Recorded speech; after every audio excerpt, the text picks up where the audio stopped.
We all have that one motorcycle we can call our favorite. Whether it's the design, the feeling of the ride, or the emotions and memories attached to it. But as the wide world of motorcycles continues to evolve, it is only natural for models to see their final days on the assembly line. Some models can be in production for decades, while others will only last a few years.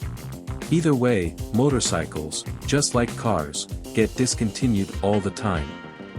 Sometimes it is to make room for the next generation of models. Other times, they just didn't fare too well with customers to keep producing. Sometimes the news of a certain model being discontinued can bring a big smile to your face. Other times, it can be heartbreaking to see it go. We've all had that thought when we hear that a certain model has been discontinued, and our first response is, why would they do that? Hello, and welcome to Bigshow TV Fresh episode. Before diving into video, please subscribe our channel. Thank you. Let's ride. The KTM RC8C is what your superbike dreams about becoming when it grows up. Bright, loud, and orange, ignoring this motorcycle is impossible. Granted that KTM discontinued the RC8 back in 2010, the brand announced this bike to be a very limited edition model in which there are only 200 available units worldwide. In case you were thinking about getting your hands on one, you're too late because all 200 of them are spoken for.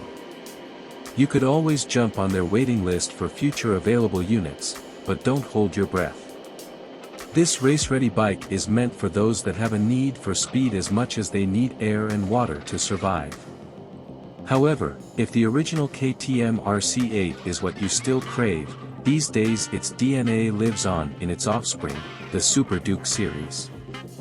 Harley-Davidson Electra Glide Standard.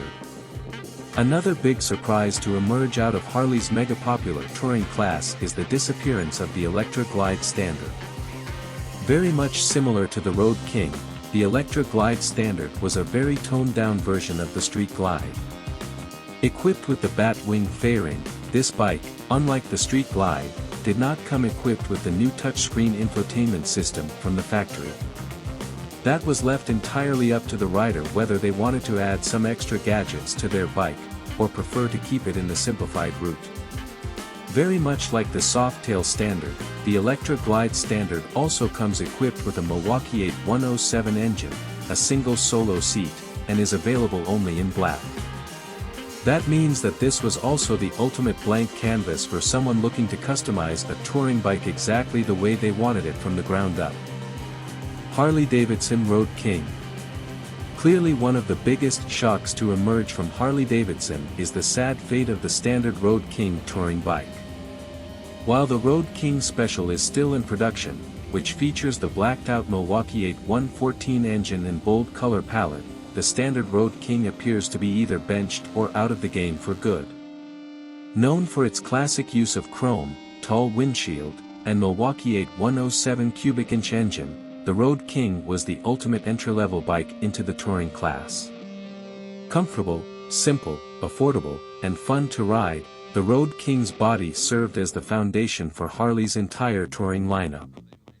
Of course, Harley-Davidson appears to give this bike one last climactic exit by producing the limited edition 2023 Electra Glide Highway King, which is a perfect mixture of old-school styling with modern-day riding technology. Thank you for watching, and don't forget to like our video. Kawasaki Concours. Global Emission Standards has claimed another casualty from a Japanese motorcycle brand, and the Kawasaki Concours will be taking one final lap around the course before its curtains for this sport touring bike. It should also be noted that the Concours has not really gone through many significant changes since the 2015 version hit the market. The only main differences between the newer ones and its predecessors are the upgraded creature comforts like an economical riding indicator, fuel economy assistance mode, traction control, KEPAS, Kawasaki's wireless key fob activation system, and ABS.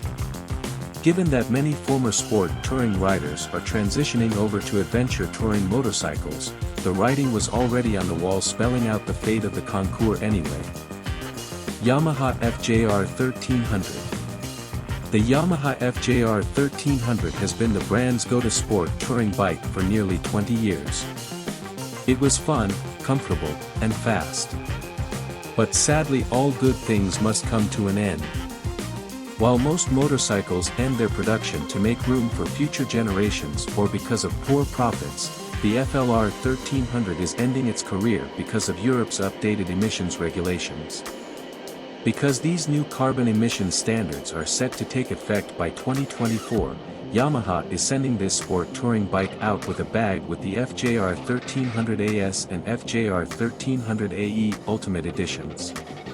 Part of what will make these special edition FLR 1300s so special is that they will come with a black seat with gold stitching, a high windshield, wind deflectors, and gold wheels with the Yamaha logo. Certainly one way to exit the playing field with style. Suzuki GSX R1000.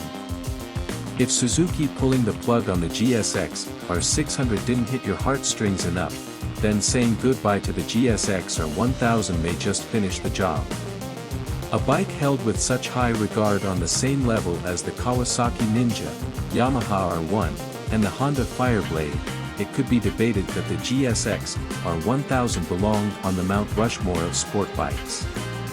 Alongside new emission standards in Europe and Japan, Suzuki has chosen to close the book on its racing-focused motorcycles altogether in favor of other non-performance avenues.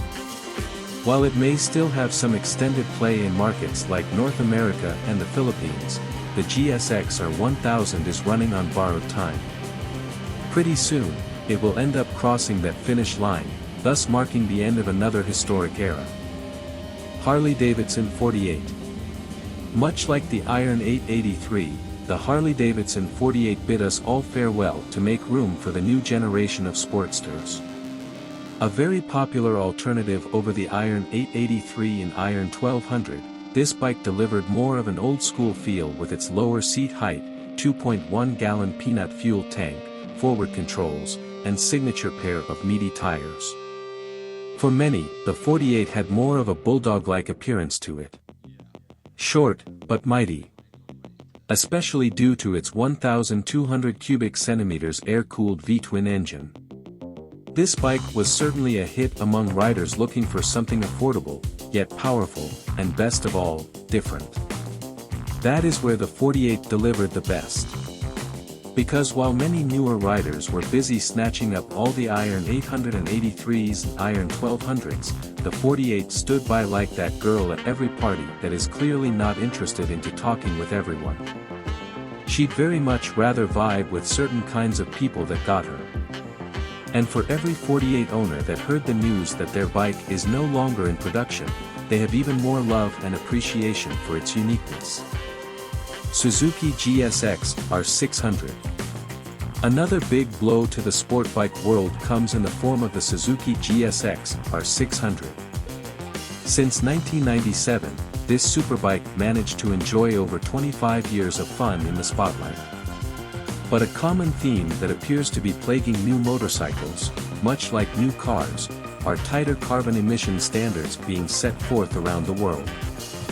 Combine that with declining popularity and high production costs, the result is Suzuki cutting this 600 cubic centimeters bike from the lineup. What this does mean though, is that suddenly GSX R600s are going to be a hot commodity, and everyone hungry for a new bike will be clamoring dealerships to secure one for themselves before they are gone for good.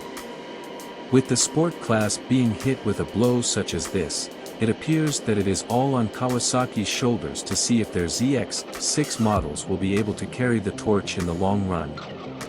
Harley-Davidson Iron 883. The Iron 883 was probably Harley-Davidson's ultimate entry-level bike for beginner riders, and for those transitioning out of the sport bike realm and into something tougher, yet great in the city. With an air-cooled 883 cubic centimeters engine, this motorcycle provided just enough power for newcomers to feel in control of the bike without having to feel overwhelmed whenever they shift through its 5 gears. Not to mention how it had some of the best handling out of Harley-Davidson's entire existing inventory. Simple in its design, the Iron 883 was a blank canvas for those looking to customize a personal toy they'd like to put around town with. Sadly, the company closed the books on this bike in 2022, marking the end of the Iron era and making room for the all-new generation of the Sportster South in its place. Honda CB400 Super 4. The CB400 has been a staple in Honda's lineup since the early 1980s, and the CB400 made its debut off the production line in 1992. So fair to say that there are a lot of disheartened Honda riders out there once the news broke that this motorcycle's time was coming to an end. Much like the FJR 1300, the CB400 is cashing in its chips due in part of emission standards being set forth by the Reiwa 2 years environmental protection regulations in Japan. As a final farewell to this motorcycle, Honda would go on to release 2 final edition models before entering the new year. It should be noted that this bike was mainly sold in Asian markets, so any North American or European riders expressing interest will have much better luck exploring the rest of Honda's CB family like the CB500R, CB650R, or the CB1000R.